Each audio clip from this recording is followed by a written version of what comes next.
Good evening, everyone. Welcome to the Alpha Strike podcast, where we strike hard, strike fast, and show no mercy in the world of 40K. I am Daniel and co-host Red here. Tonight, we're going to talk a little bit about Nova. It's the next big thing coming up. Luckily, we haven't had a whole lot of tournaments here in the last week or so to discuss. So the next big thing is Nova. Red has actually been before.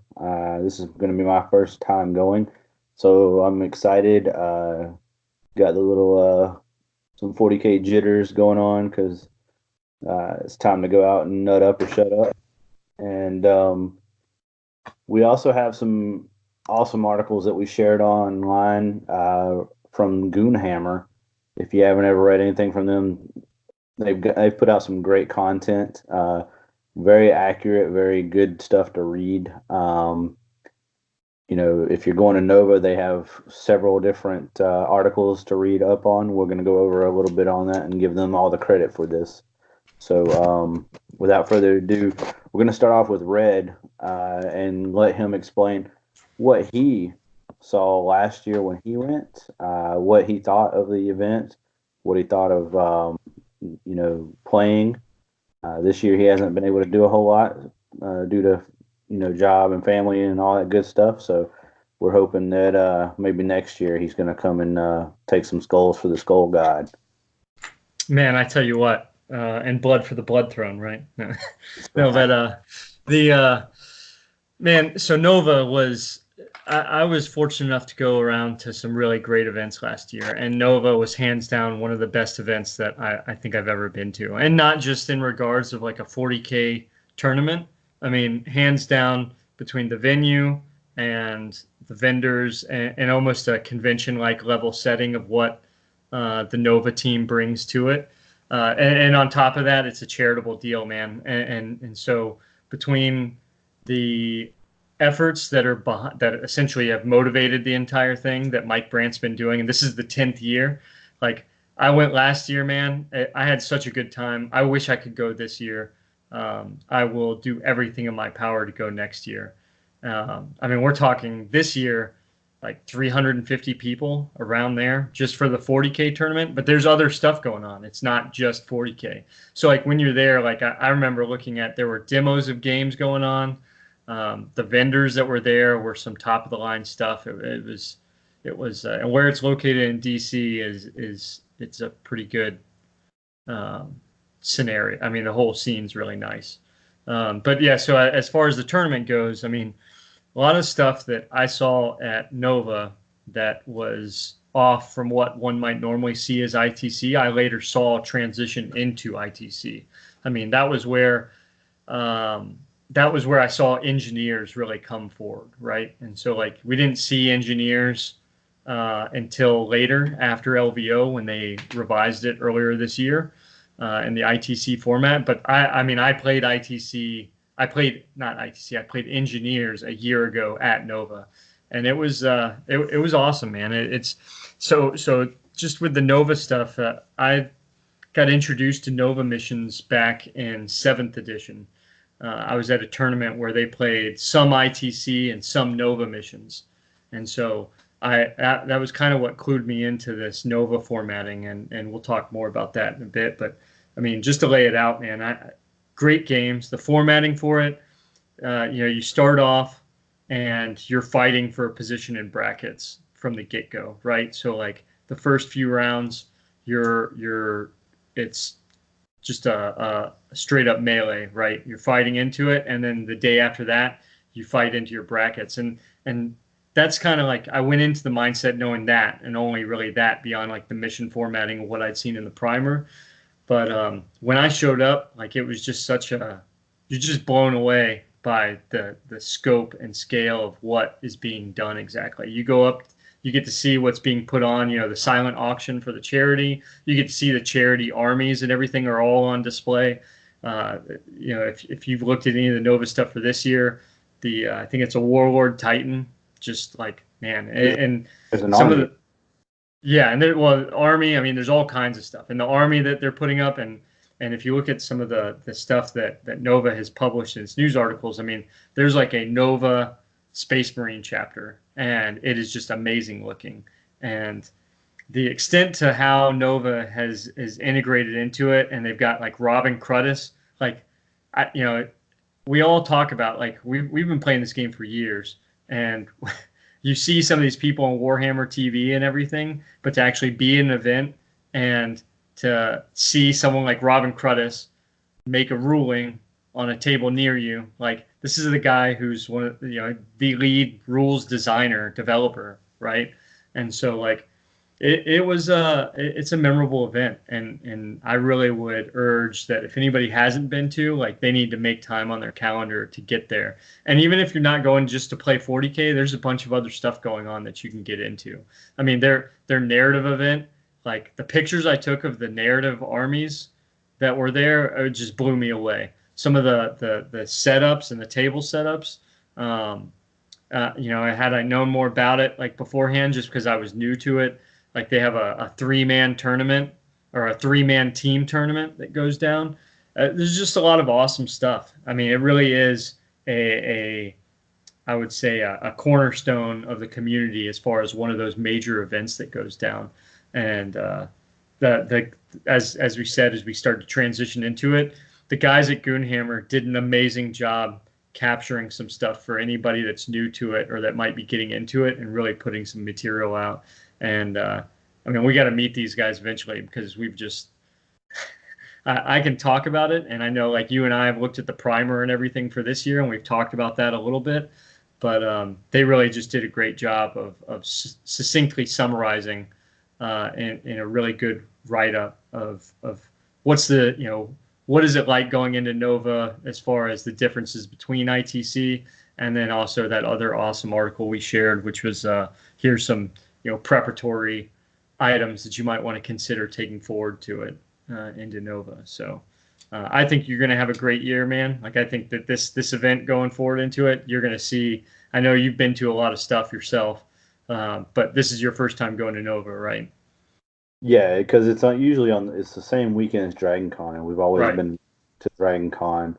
And before this year, I wasn't trying to heavily compete for ITC, so it was more of a mainstay of us. But now that Nova's here, and I'm trying to get these points and go to as many tournaments as I can that are going to help out with that. Nova's awesome. It's going to be a big one, so Yeah, I definitely. mean, you're going to have a blast, and you really are like. It's a fair statement, man. Like the Nova Open, you're going to be playing against some of the best people out there, so it's going to be a good throwdown. Yeah, it's going to be interesting because keep looking at some of the names that are going to be there, and just look and keep talking and chatting with some of them, some of the the top 20-ish or so people that are going to be there, and we keep chatting it up, and um, trying to figure out the odds of what are the odds of running into a steamroller top 10 round 1 or 2 versus the finals kind of thing, or how do you know what I mean? Yeah, it's going to be a roller coaster of emotions. Trying to figure that wade through the pool and see what you get. Try not to get knocked over by the waves. Uh, yeah. Well, and even then, right? So like you're absolutely right. Like, you got to see matchups. It's crazy just how much some of that plays into GTs. We've talked about that before. But I mean, I've met people last year at Nova that I would never have had the opportunity otherwise. And getting to play some of those folks, I mean, like, Werner Bourne who's on Team USA, just played at ETC. Jessica Bowman of the dynamic duo of Bowmans from the West Coast. Brian Delgado out of the Southeast. I mean, I just like it was Matt Bennett, one of the best Tau players I'd ever played against. I mean, it was just yeah, it's I mean crazy. that was like how the trip out to LVO was for me. I mean, it was I've never been. That was the first time on the West Coast ever, Yeah, and being able to play some of the people that I've seen only online. right. Uh, like the Michael Snyders and the Reed Stows and stuff like that. Great people, and just shredding it up on that side of the coast. So it's definitely going to be great to go play people that you've never played before, because you always have to go in expect the unexpected kind of thing. Yeah. So speaking of missions, this is kind of I've played very few Nova missions because I've been bouncing between ITC, Warzone, and now Nova, and I've been just consistently bouncing around back and forth. So I haven't really had a lot of time to practice for the Nova missions, but they seem very ITC esque because ITC borrowed a lot of their information. It seems.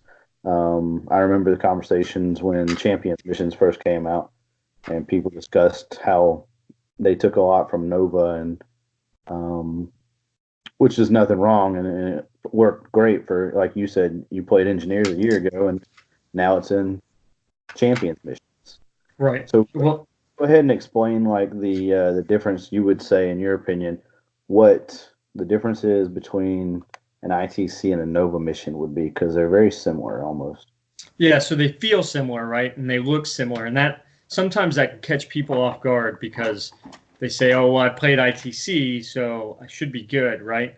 And so it's all about it's a mindset adjustment because ITC is I'm not saying better or worse or any of that regard. It's just a different paradigm, right? Like Right. how you go into it.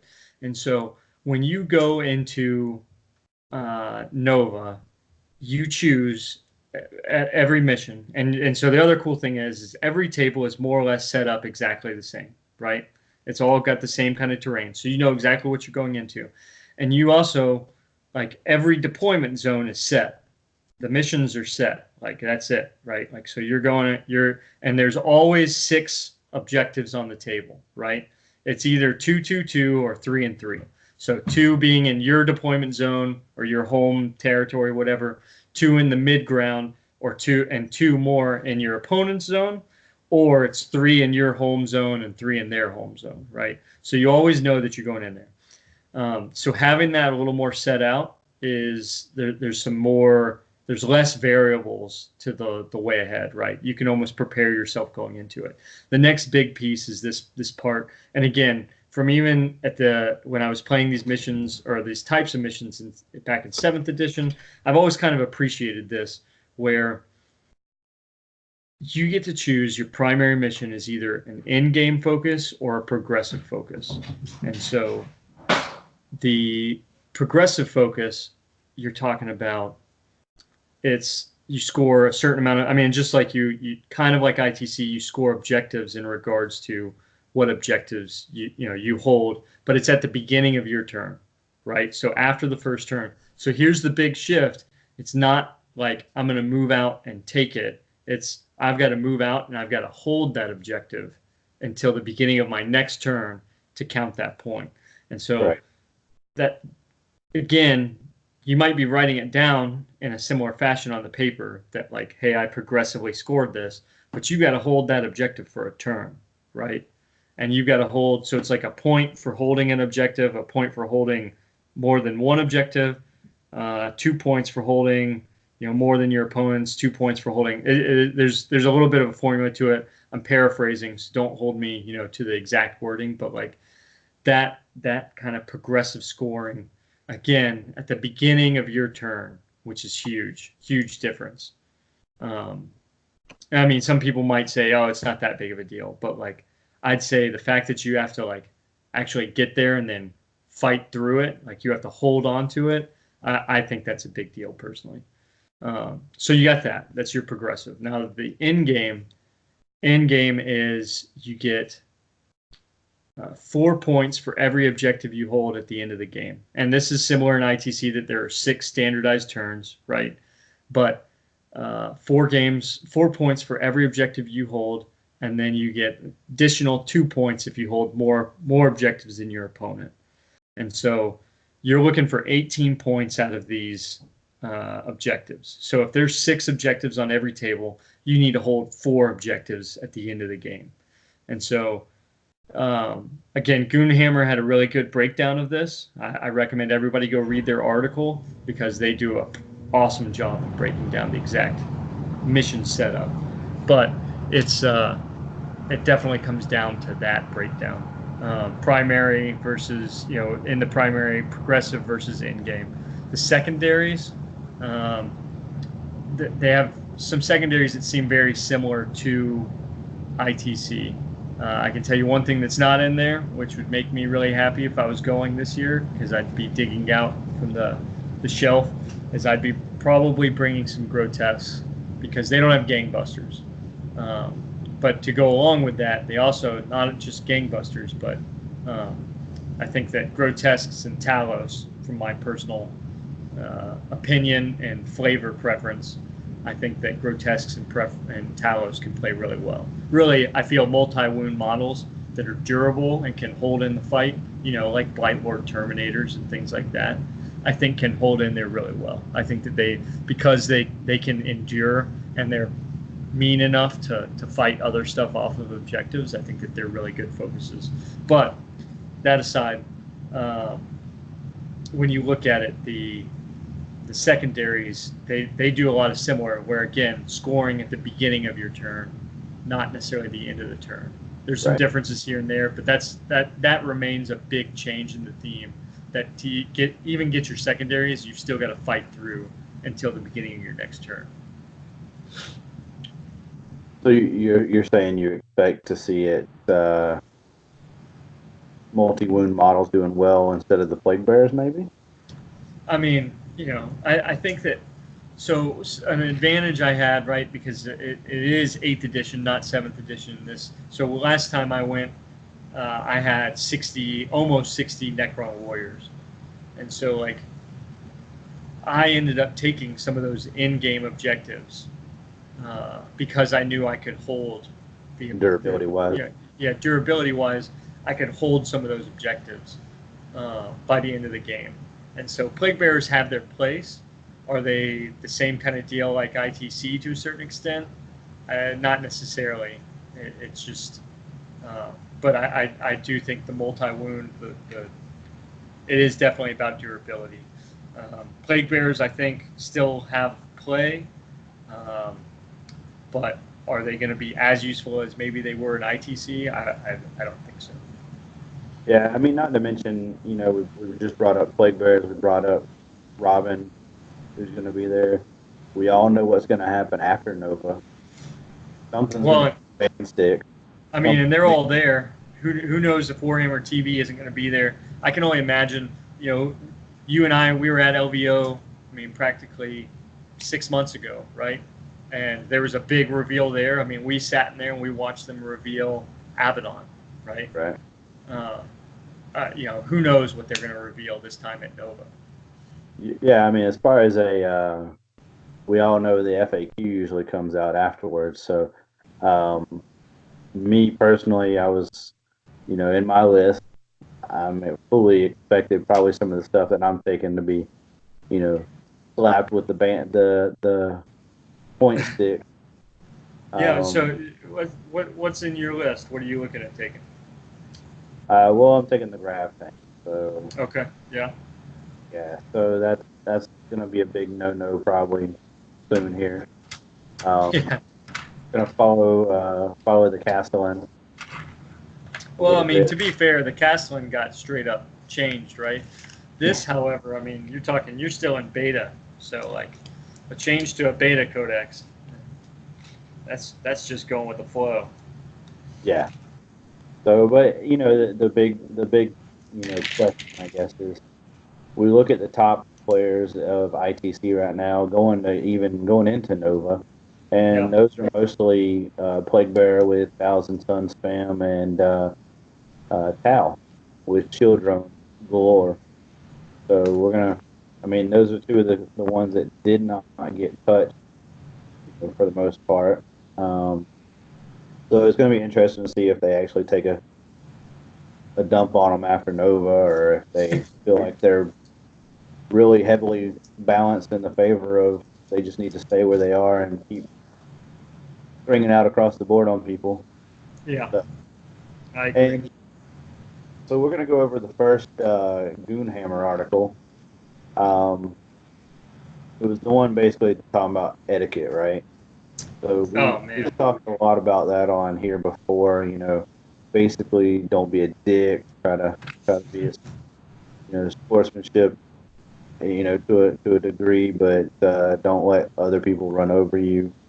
Um, don't be bullied into finishing the game when time's called and they feel like they can talk it out. Um, talk to your opponent before the game. Describe terrain, all the essentials. Just go over list. Shot keeping type stuff. Um, it's a big deal because lack of communication can lead to a spiral of downward uh, bad feeling. Well, and that's you really you hit on it on the head right there in regards to communication, man. A game of engagement, right? Like this, there's a social contract to this, and I know we've talked about some of this before, but like uh, none of us are mind readers here. Nobody can, and also you can't make the mistake of just assuming that a person knows or doesn't know or whatever. There's no harm in just being outright with information, right? Like Right. all it's going to do is to not essentially be upfront with information is going to just cause problems one way or the other. And assuming that the person has it is one thing altogether. Now, if someone turns around and says, like, "Hey, I got it" or whatever, I mean, they've given their part in it, right? And as much as I would love to, like, you can still turn back and say like, well, I tried to tell you or something like that. But sometimes people make mistakes, and some of that does happen by a lack of willingness to engage or lack of willingness to communicate. And as much as I hate for that to happen, it still happens. At the end of the day, we're all human anyway. Right, right. And so that was number one in their article. Number two was respect the effort of your opponent put into their army. This covers various different parts, including to be respectful to your opponent. Don't touch their models if you don't want yours touched. I mean, it's kind of like the old golden rule, right? Do unto others as you would like to be done to. So have that mutual respect and understanding. I think a lot of this as well is it goes into you would probably see more of this in like a Warzone esque setting, um, or maybe even a Adepticon, but not so much as far as ITC, especially before the hobby track was introduced. Um, you know, the social contract and going over and looking at the armies and models and stuff. People put a lot of time into it sometimes, so it's not bad to it's it could go a long ways to if you like it, compliment. I mean that could set the tone for the game. Yeah, well, and that's so. As you said, right? It goes into and I think they talk about it a little more. But I mean, they do a great job in Imperial Hammer's article of hitting on this. But I mean, yeah, man. I mean, you're dealing with humans, right? Like we're not just playing an arcade game against a CPU or something like that. Like get to know the person, like figure out something about them by whatever means in regards of small talk and conversation, and play the game and appreciate like why you're both there hobby wise, right? Because again, like the point is to have fun. Yes, like people want to win. The two people walk up to a table. Right, right. I mean, one person is going to walk away the winner, but at the same time, like that doesn't mean that it should be a horrible experience for the other person by any means. Right, right. And there's I am probably as guilty as this as anyone. Um, and I've tried to break the the staleness of getting in the moment. Like when I go tactical in a game, I try to I get very into the game sometimes, and afterwards it's great because we can cut jokes and everything, but in the moment I'm trying to figure out 3 steps ahead for that, try to get that win, right? The Bobby Fischer style. Yeah. Um, but I'm working on that myself. So if you have someone that's good enough to tell you, like a friend, uh, take the advice. I've had to take the advice of other people as well. So it's kind of like admitting something, or knowing that you do it and then trying to work on it. Yeah. Uh, Yeah. Next step would be number 3 is print your army list. I am also guilty of this, where I've had to print my list in the hotel lobby the morning of, because it didn't make it with me on a trip. Um, but I mean, this is such a great tool in multiple ways. One, we are in the digital age. Um, I actually was ranting about this earlier in a way. Was I feel like with the digital age and everyone, probably 98% of the people out there understand how to work a phone by now. Um, if you go to a tournament and you don't put a list in, I am personally heavily saying that that tournament should not move on with you. If you figure out how to put a list in by now.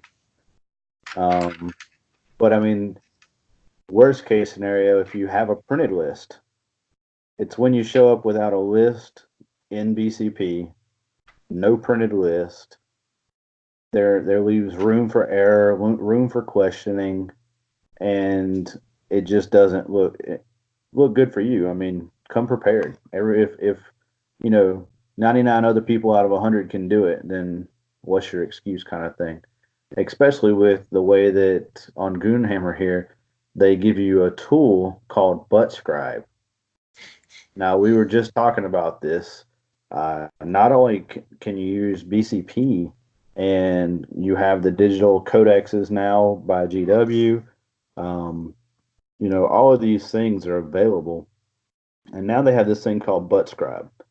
If you haven't seen it or heard of it, and you're expecting to go to Nova, I would definitely read their article and the link to Butt Scribe. But it tells you and gives you basically card outlines of all units. Man, like I was playing around with it when they first released that article a little while ago, and I mean, I think it's awesome. I think it's great. I'm definitely going to be using that for future reference. And it's funny because this is something else that was brought up earlier as well when I was talking in a chat. We were just talking about how GW set out and made that bold claim at the 8th edition start, where they said, basically pulled a Trump, that this is going to be huge and you're never going to have to carry all these books. It's going to be super huge. You're not going to have all these different, data slates. Now it's like, I literally, after the Space Marine Codex print, I had to add, 11 more pages to my printed PDF binder that I have. Yep. Um, so things like this butt scribe can go a long ways, because not only that, but the new app that just got developed, um, from the ITC. Oh, the ITC Battle app. Yeah, I mean, Man, I've been using that website for a while. I'm so glad they moved that in. I mean, I liked it before, but just the right, progress they're making on it is fantastic. but all these tools, and that's where number 3 is at on their list here. There's so many tools, and to have a default like a printed list goes a long ways. So, be prepared not only for yourself but your opponent. Like, give that courtesy to your opponent, who showed up and paid their money just as much as you did.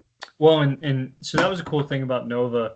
I laughed because I'd asked you about it the other night. Like if you'd sent your list in or whatever, but I Right. forgot completely that like the cool thing about Nova is you show up. with your list in hand, and you got to have them all. Like I had all whatever 8 or 9 of them that I was supposed to have, and they take them all and they look at them right there in front of your face, like well before the event, and they stamp them all and they give them back to you as Right. verification that they have it. And I thought that was a cool process because it just, Yeah.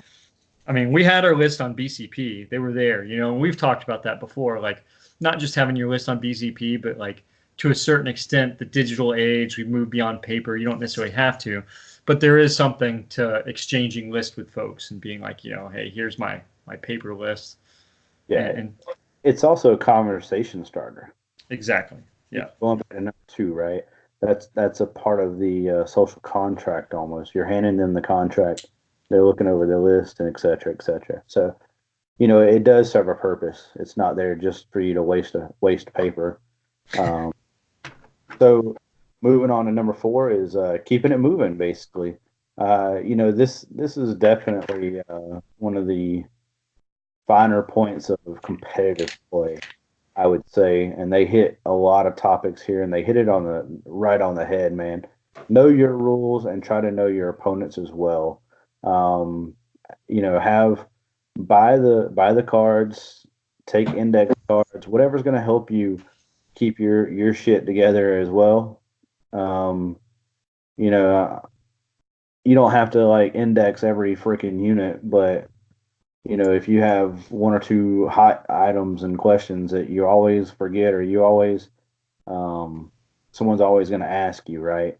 Just go ahead and have it set outside and say, yeah, here it is, or bookmark it. I went and did a lot of sticky tabs for my yeah, codex, so that way I wrote down what I was sticky tabbing just for that reason, so I can pinpoint and be fast and efficient for myself and my opponent, because you're obviously going to be using a clock most of the time. yeah. So pay attention during your opponent's turn. If you walk off or whatever, I mean, you show courtesy for them. Something I If did. I don't know if they've changed the venue, but just something that I remember doing. And my opponents, we kind of, especially later on, because I didn't drop, right? So something to be aware of is that Nova does have a drop policy. They would prefer that you don't drop up until a certain point, right? Because if you stay in as long as you can to whatever extent, like there's some people, I get it, like they don't want to compete at whatever brackets like down the road or whatever, but at the same time, like it causes a lot of disruption, like in any event when there's drops. But so something, I got into a certain point and I understood by no means was I going to be in the top brackets of whatever, right? And I played every game and I had a blast. And I mean, just like for example, my last game was with Jessica Bowman, which is an amazing game, and I'm glad that I stuck in through the whole thing. But with that, I to this point, like walking away, um, I would at the beginning of my opponent's turn, I would get up and I'd offer, if they wanted a drink or something, and I would go get a glass of water for myself at least. If they did or didn't want it, I'd bring them something back. But that, I mean, I always did that just because the venue, I'm not sure which part of if it's the same place or where they're going to be, but they had plenty of stuff around. So like, while your opponent's doing a lot of that moving, um, I mean, again, like I wasn't in a super the most cutting edge competitive environment, but that's how I went about it. I said, hey, I'm gonna go get some water, whatever. Like, would you like some? And they got moving. They started their movement phase, and then I was back well before they were done with that phase. So Yeah, and I mean, again, it's common courtesy to they're gonna sit through your turn, so sit through theirs. But right, you can also be planning your moves ahead of time. absolutely, Um, be consistent in how you roll. This is a big one. You don't have to use a dice tray, but if you're gonna make sure to talk this through, and this goes back to communication. If something's cocked, you always use that same position as cocked. yeah, Uh, that just creates feel good and feel bad moments, right? I mean, if you're consistent, no one can ever say that you were, shady or doing something irregular. Uh, You're always on the up and up if you just declare it at the start and say, "This is how I'm going to do it. I'm going to stay consistent." Yeah. And Um, so my recommendation for that, exactly to your point of communicating, a good example is say like a CP reroll, right? Like, so establish whatever your operational order is for this. If you've got, say, because the new Space Marine Codex is in effect, you've got Gilliman, and his ability allows you to reroll for to get CPs back, right, from stratagems. So if you do a CP reroll, establish that, hey, every time I do that, I'm going to roll to see if I get my CP back first, and then after that, I will do whatever like dice roll after that. So like, there's never any confusion about that. yeah, clear communication and consistency. Right. Then it goes into agree on the results before rolling. This is a big deal in several different ways. You can also think like this, right? Every time you move, drop a dice for the measurement. One, it keeps you honest. The other, it keeps your opponent honest. The other is when you agree to that this is going to be a 3 inch charge and they say okay, it's going to be a 3 inch charge, right? And you can even leave the dice there. There's nothing that says you can't. So these are big deals. When like you said, call the shots, avoid possible disputes down the line. Um, stay with it. If you're gonna do everything equally, make sure that you're staying on the up and up, and it can also create them staying on the up and up by explaining what you're doing. I have a really bad habit of telling people, um, even if they don't want to know, if they have invulns, I'm like -2, 1 damage, because I'm doing that not just for my benefit, but for theirs, right? Sure. Sure. And they're like, I don't want to hear that, and I'm like, it's ingrained to me because I feel like the more knowledge that I give my opponent, the less they can say I didn't tell them or I told them incorrectly. Sure. Well, and it's also just a mechanism in general, just like you said. It's just something ingrained in us in a lot of ways. And I totally get that, right? Like, um, whether it was Necrons where most of their weapons have some kind of AP value, so like when I was running 18 destroyers and all their weapons are AP -3, like, and then most of the infantry, if I had a Cryptek with a chronometron around, like they had a 5-up invuln. So people Right. would be like, well, I'm hitting you with AP -2. And I'd be like, cool, I'm at 5-up invuln or whatever, like I always, it's the same thing. I mean, I'm with you. You got to be consistent and just continue to communicate, just driving I that always, point home. I always feel, I know I've had someone get mad at me for doing that, but it was more for, being open and honest and trying to be upfront. Yeah. And, if they don't want to hear it because they're playing, 5-up demon saves everywhere, then that's on them. But so, next we're going to go into learn how to resolve rules, disputes fairly and quickly. This is a big deal because you can get really bogged down at this point, especially when you're both on the clocks. Uh, Read the rule. If you still can't, this is a big one right here because we've seen this time and time again. Ask for a judge. Yeah.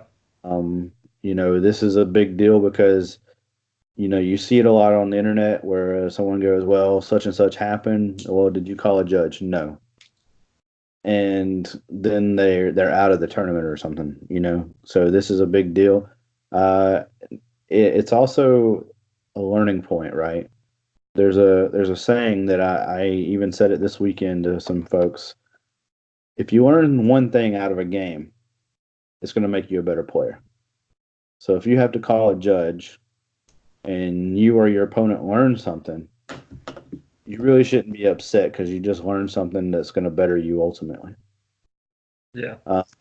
Then I'm not real sure on this last one, but they said flip a coin and move on. Um, I'm not too big on the coin or dice roll myself, but if it So helps, it I've done the dice roll, right? There's times where you're absolutely right. It's all about a priority deal, right? Like if you need a judge, you need a judge. Sometimes a dice roll in certain areas of the game, right? Like because just like we said, there's a winner and loser. Well, there's only a couple people that are going to make it to the top tables, right? And so if you don't find yourself at the top tables, like just move on. yeah, I mean, you're just having a good time, and you should be enjoying the games that you're there to play. And sometimes a dice roll is just a again in the order of priorities. A dice roll for me, okay, 4, 5, 6. Like rather than us like taking the next 20 minutes trying to figure this out. On a 4, 5, or 6, you get yours. On a 1, 2, 3, I get mine, and we just move on. Same. I mean, it happened to me at LVO in round 5, right, or Yeah, round 6. I looked at my opponent. I'm like, neither one of us are gonna make the top 8. So, right. at this point, we had judges standing around the table asking questions. Each other couldn't figure it out, and then finally they gave us the decision. But it was like, I don't give a shit what the decision is. Let's just move on at this point because I mean, let's finish the game. That's more Yeah, important than one ruling. So just yeah, move on, right? yeah. Uh, Learn to take bad rolls in stride. This can be one of the. This is called the roller coaster, um, and you can. This goes back to sportsmanship in a way where you can be a really shitty happy person, or you could be a really shitty uh, person based off of a die roll. I mean, uh, things. It's a dice game. Ultimately, it's a strategic dice game, and dice can strategically screw you. But you can't blame the dice. There's so much more movement and rules and list building that go into it. Dice are only a small part of it. Right. So don't get too upset. Take the lumps, accept the outcome, and move on. Basically, um, go back to the house and figure out the list. Figure out what you did wrong. That could have changed it instead of that one dice roll. Um, Number 7, be a good ham no matter the outcome. I mean, that kind of goes with what we just said as well, right? Um, Yeah. Try to learn something from it.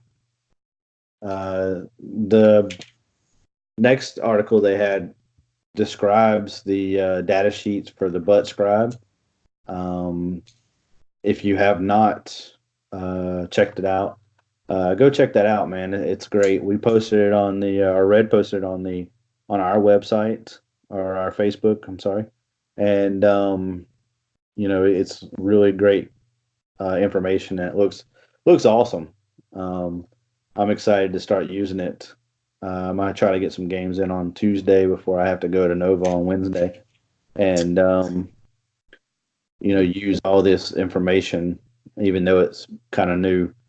Um, so I know what the hell I'm doing before I try to use it in an event, right?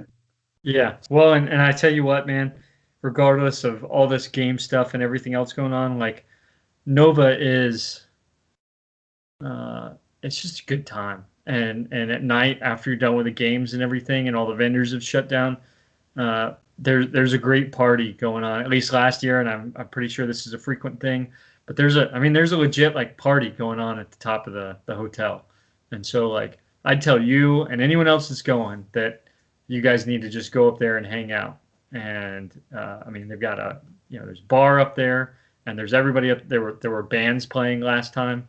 That that's you can concrete this whole human dimension piece to it after you have a good time playing games, you can go up there and wrap that up there, and it's just a really good time all around.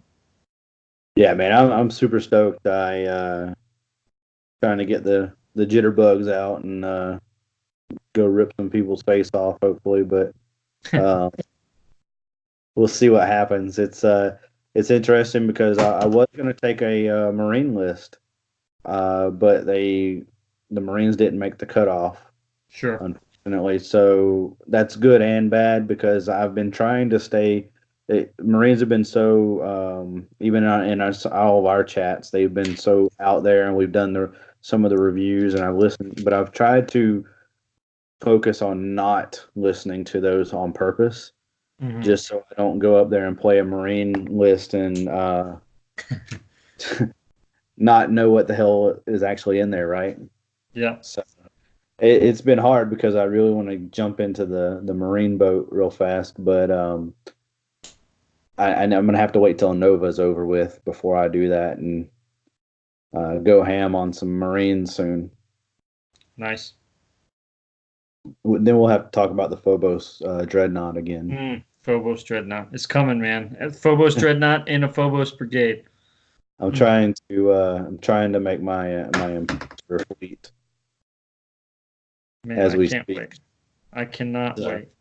we'll have to come up with some lists and throw them on here and take some callers and see what their ideas are. I'll have to have Thomas back on eventually. Yeah, Talk maybe get about some battle reports with playtests. some Smurfs. Yeah, you know that's all he's going to be doing.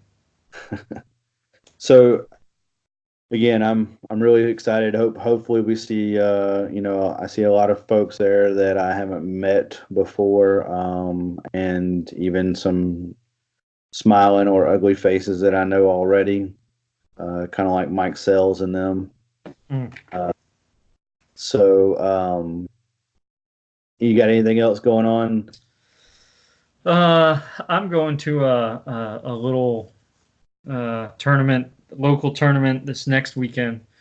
I've almost got all my defilers and disco wards ready to go, so I'm pretty excited about that.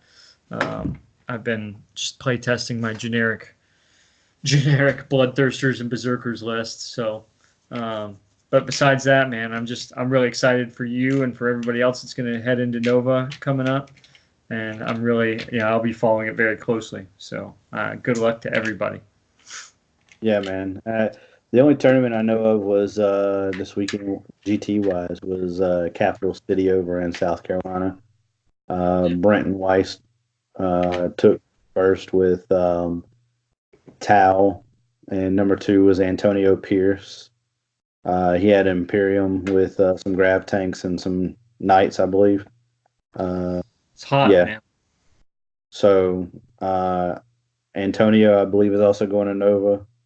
So we'll see his grav tanks most likely there as well.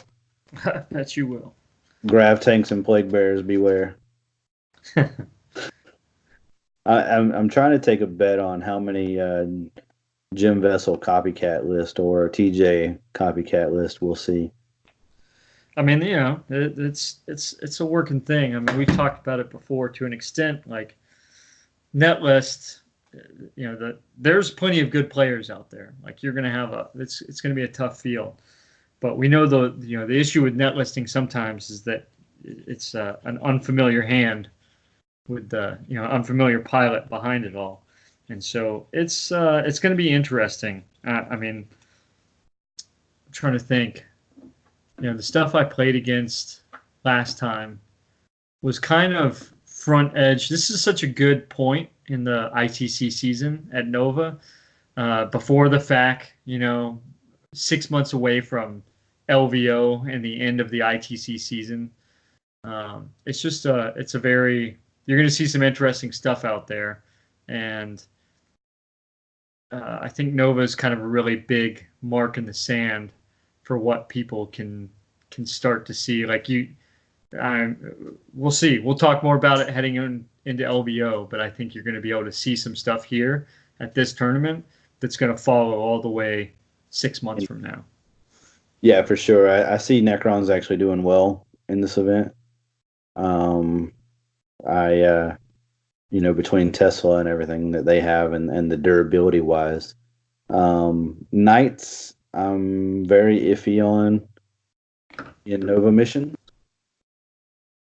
Yeah, we'll see. I mean, they to a point, like three knights, like the three crass knights, maybe not as effective. They're still heavy hitters, but with the Nova missions, they're not as disadvantaged to a certain point. Like, one off night or so isn't as big of a deal, but it's it, this game. I mean, you got to be there and you got to be able to hold something. And it's Right. kind of it's I'm gonna tell you that mission that I played the other day with the objectives on the outside of the board. Um, that was very interesting because I don't recall ever playing a mission where everything was long board edges and you're yeah. playing Dawn of War type scenario and you're out in the middle of nowhere because there's no terrain out there. Right. So it spreads you out, right? And then if Yeah. you're fighting someone with some long range fires that can get good angles on you, I mean that was some of the stuff that I was concerned about, the back then, a year from now, Tau brigades with the ion hammerheads and stuff that's just lobbing shots down the field, that kind of deal. I mean, it was tough, man. It's tough. Tough stuff to Yeah. consider for sure. Those big L's, they definitely prove a point when you're playing infantry type based armies that just run through them Oh yeah. versus knights. So it's a big deal.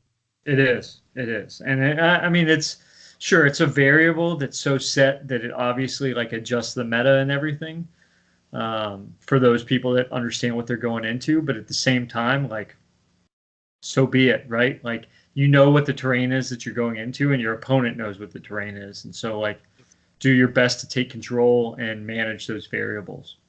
Yeah, it's about using the angles at that point. Right. Well, man, we're gonna go ahead and sign off for this episode, and if anyone has any questions, comments, concerns, please drop us a line. Hit us up on Facebook, YouTube. Got any ideas on list or anything? Let us know because, like I said, once I get back from Nova, we're gonna start trying to hit at some Marine list and go over some Phobos Brigade for a red, and um, I'm gonna be looking into doing my own Imperial Fist version. Uh, so hit us up, give us a like on Facebook, and if you have not seen our merchandise, our gaming tools, go to hammerheadgames.net and look for the Alpha Strike podcast turn counter. It's pretty big little, very very nice detailed piece. It has a turn counter on there, command points, everything. So go check them out. If you're in Atlanta, Marietta area, go check out Giga-Bites Cafe, and up in Duluth, Level Up just opened up. So go check them out. We have some really cool stuff that hopefully we can get our late September tournament. We're still trying to lock in. Um, just trying to find correct dates for the game stores here to have open availability due to some Magic the Gathering, whatever that stuff is. Um, so we'll let you know on that as well. So we have some. I'm gonna see Shadow's Edge up there, Tectonic Studios. Some of these are people we're working with. So go check their stuff out and let us know if you like it or you have anything for them. So this is the Alpha Strike podcast signing off, and we'll see you next time.